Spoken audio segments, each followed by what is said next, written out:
This video was a channel member request by Moo Moo Buckaroo. Let's get slippy.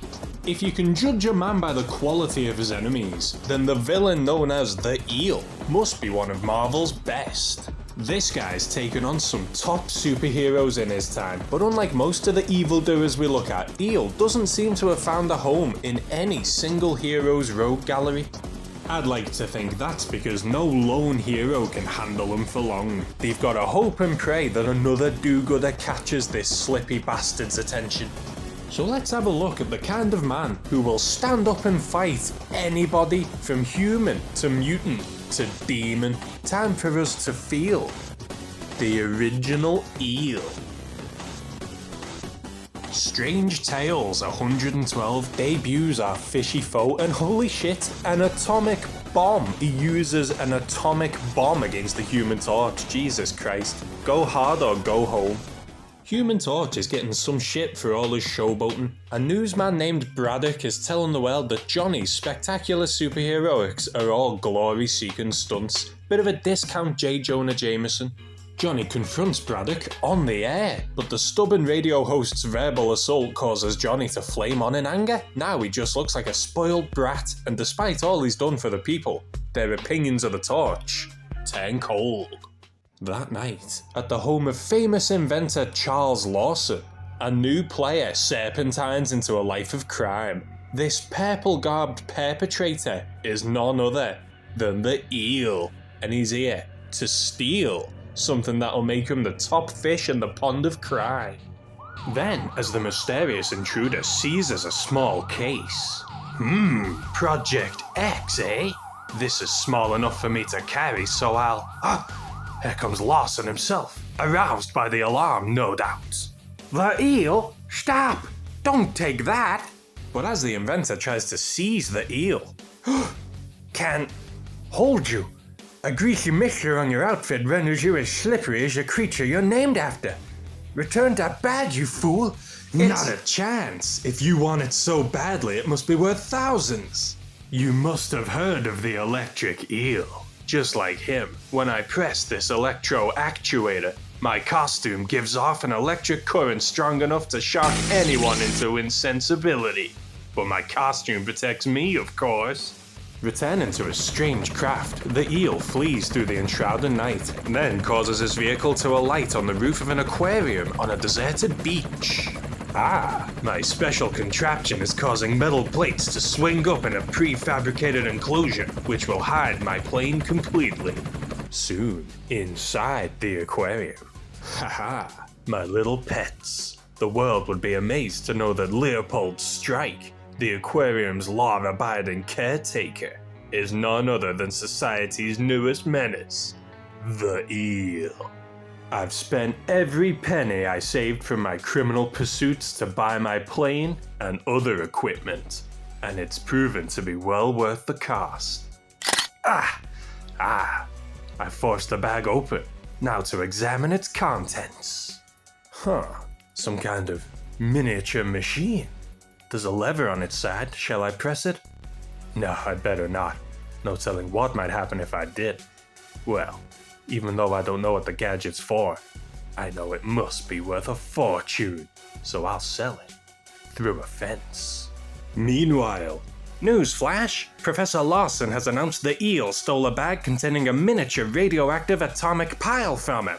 Once the bag is opened and the device is exposed to air, unless a lever is pressed down immediately, nothing can stop an atomic blast from going off 1 hour later. Among the terrified listeners throughout the city is a worthy named Moxie Gahaga. That explosion could level several city blocks, atomizing everything in the area into nothingness. If the Eel has opened the bag without pressing the lever and is carrying it, he's become a living bomb.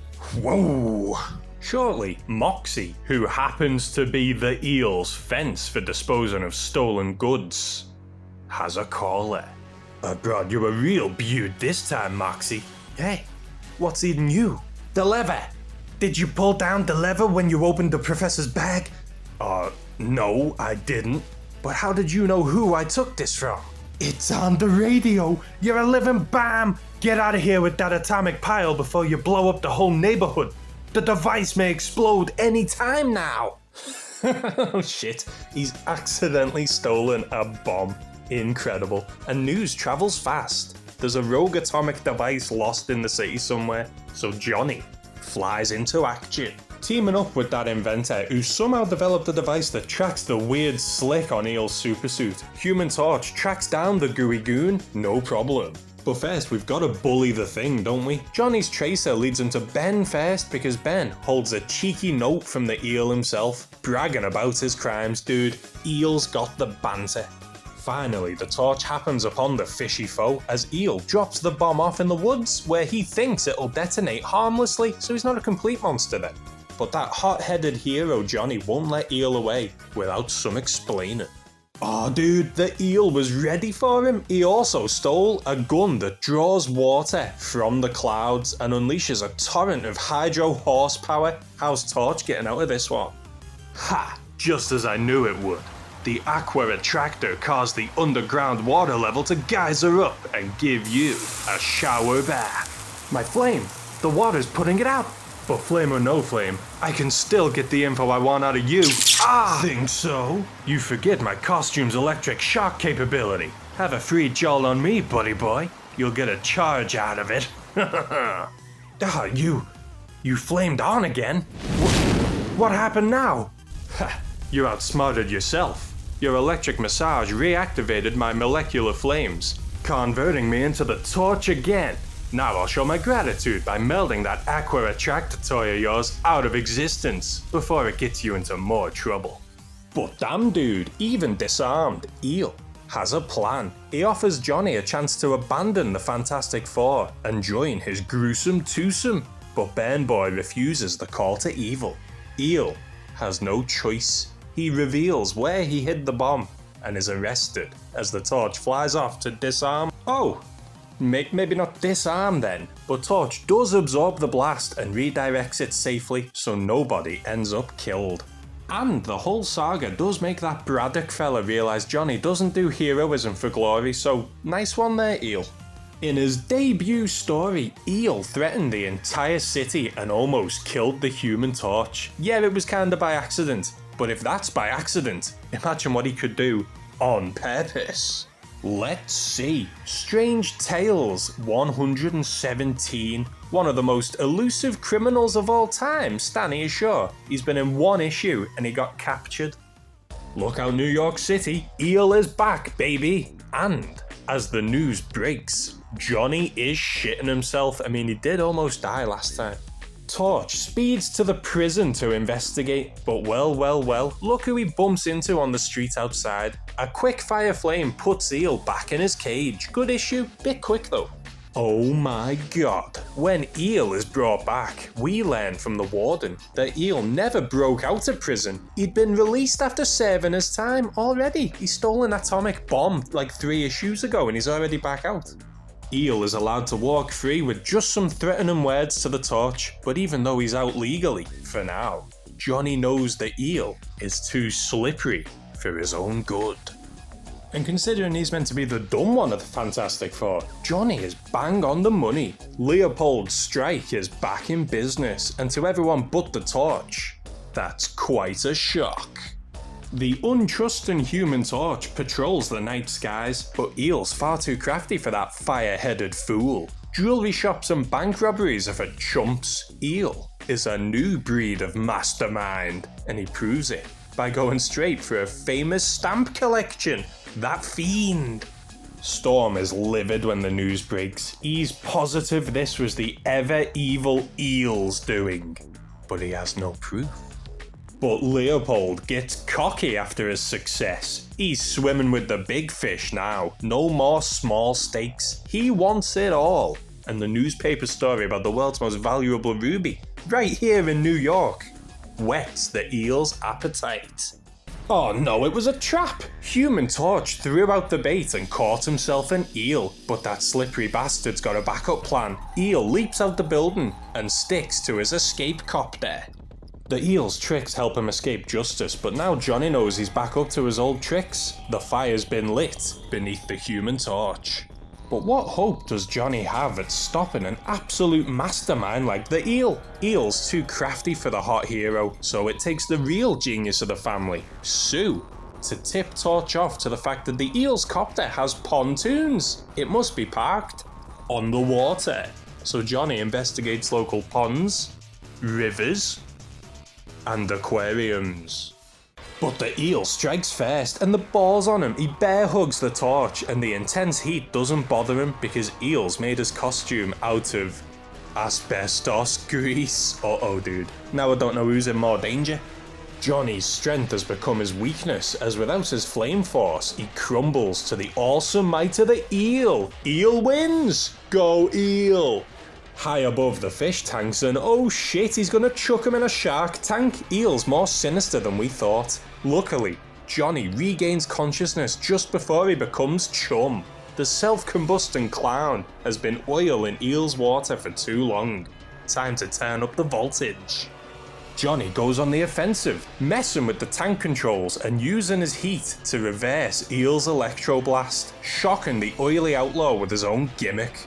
Johnny spills Eel's own super slick asbestos oil across the battlefield, and the shocky supervillain is caught in his own net.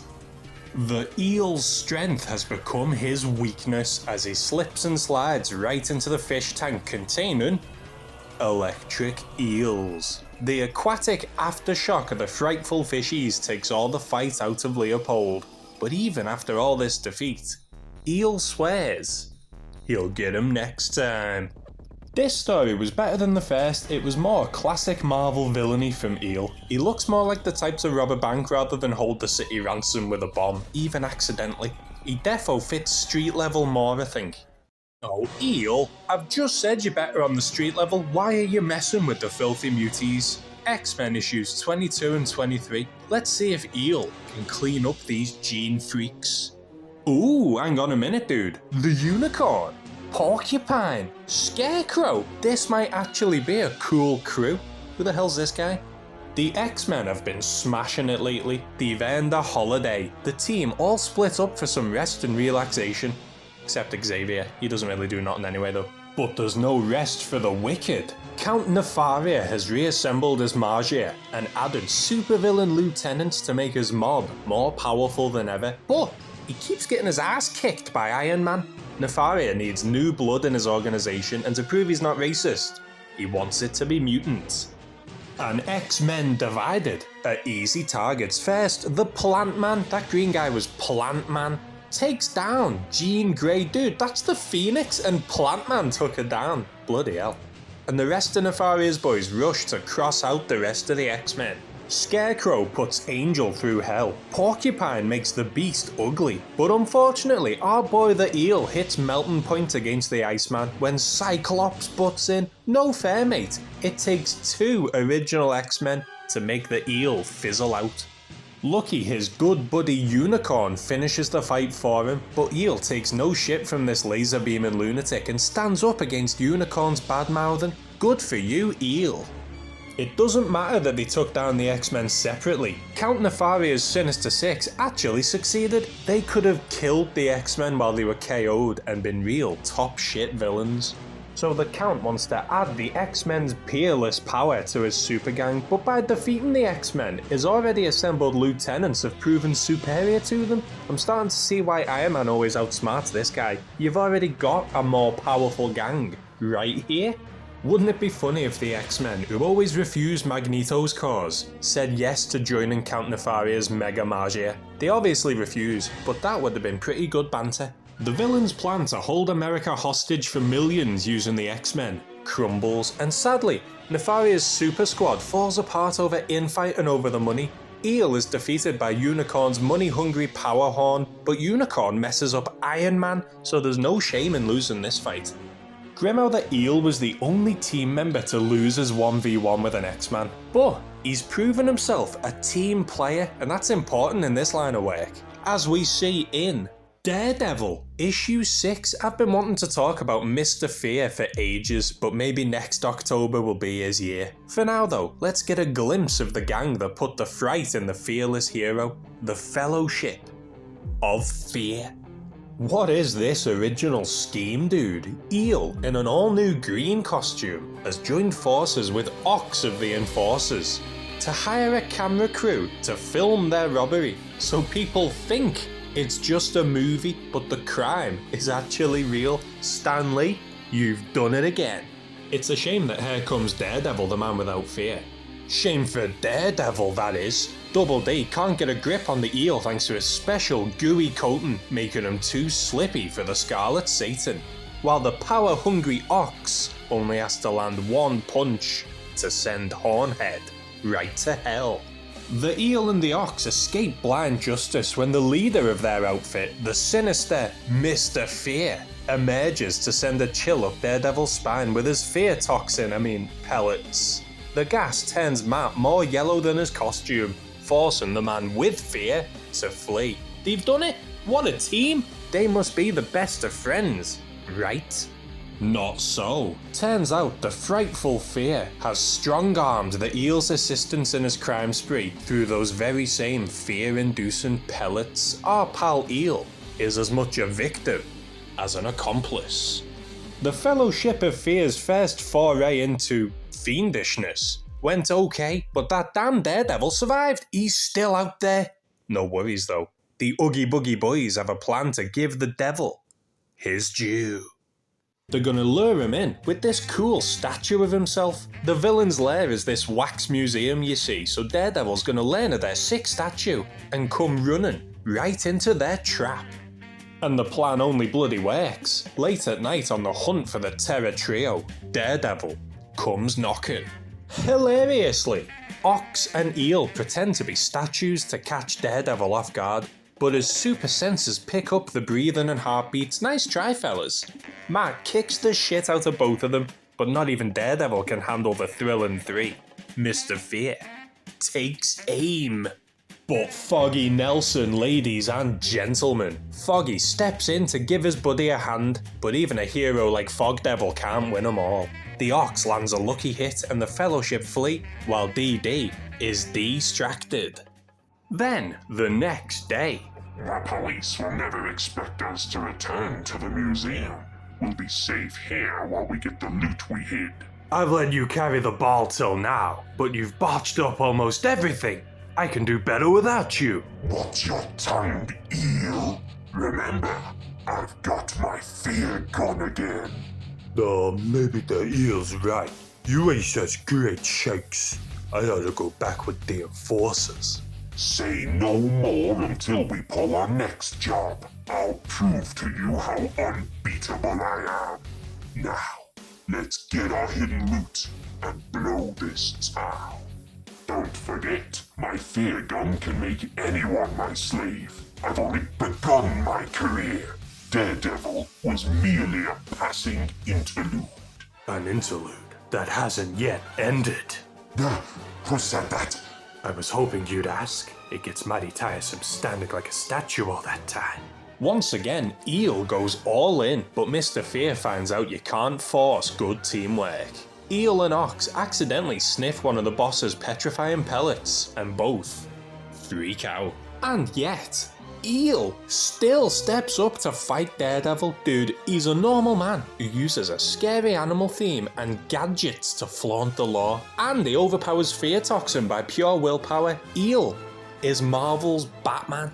But still, Daredevil's name is on the cover, so he has to win. Eel flops out, and the Terror team is torn asunder. The sad thing is, Eel probably would have helped Mr. Fear without being forced. We know he's a team player, and this crew seems more his speed than the Nefarious Five. The last 2 teams were busts, but the Eel is a social animal. So in Captain America issue 163, we see a new crew, and we're back in the purple and blue. Yes! Eel is busted out of prison by his own brother. Leopold Stryke's brother is also a Serpent supervillain known as Viper. What a coincidence. Thanks to his brother Jordan, Eel slithers to freedom with the help of another hissing henchman, the Cobra. And together, the 3 form yet another super team. Don't get too excited, fellas. This isn't the Serpent Society. This is the Serpent Squad. Viper has assembled a band of reptile renegades for one purpose: kill Captain America. Oh, and Falcon too. Whoa, shit, we're not wasting time here. Get 'em, fellas! Sadly, the power of brotherly love is not enough to defeat Captain America and Falcon. The Serpent Stooges get slaughtered until it's only the Eel left standing. But that's all we need, baby. Eel gives Cap a shock and gets his boys out of there. What a teammate, holy shit, genuine legend. And this ain't over yet. The boys come back and they're done pissing around. They use high-tech weapons that channel their powers and rain destruction down on that star-spangled scumbag. But that shield-throwing thug gets the drop on the Serpent Squad anyway, and our team is sadly defanged. But to be fair, it's the Falcon who takes Eel down, and he's beaten far more powerful bad guys than the Eel.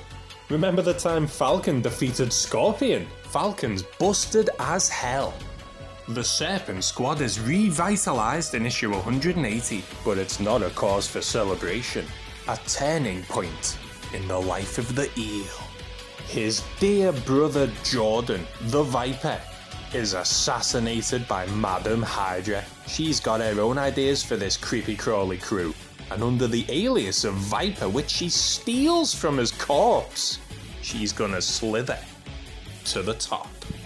Eel, sadly, never finds out the true fate of his brother as Princess Python busts him and Cobra from jail. His bloodline's legacy is stolen by Madam Hydra, and poor Eel becomes her unknown underling. Shameful. Madam Hydra spins some bullshit about Viper dying fighting in the name of evil, and Leopold believes her. I guess when you trust a snake, you can't be surprised when you get bit. Despite this highly emotional family betrayal, Eel doesn't do much for the rest of the Serpent Squad's escapades. He's just there because he fills his seat, and if we're being real, eels aren't even snakes, the fish. Still though, another team up. Wow, it really seems the Eel is great at making friends. But sadly, that doesn't save him. Ghost Rider, issue 21, an Eel mate, I don't know dude. Gladiator's cool as hell, but that's the friggin' Ghost Rider. I'm not big on our chances. The Gladiator, razor-wristed warrior, wants something that Eel has, and he wants it so bad he'd square up to the spirit of vengeance to get it. Holy shit, Melvin. Gladiator escapes Satan's favourite soldier, but still, if I was the Eel, I'd be slithering under a rock right now. Ah yeah, there he goes. Whatever the Eel holds in his wet and wild hands seems to be worth dying over as he sneaks off. But no matter how slippery Leopold is, he's about to get left high and dry. Psych! Holy shit! Eel dodges the Ghost Rider and counter-strikes with style. He escapes the goddamn Ghost Rider. Shit dude, this guy rules. But sadly, the good die young.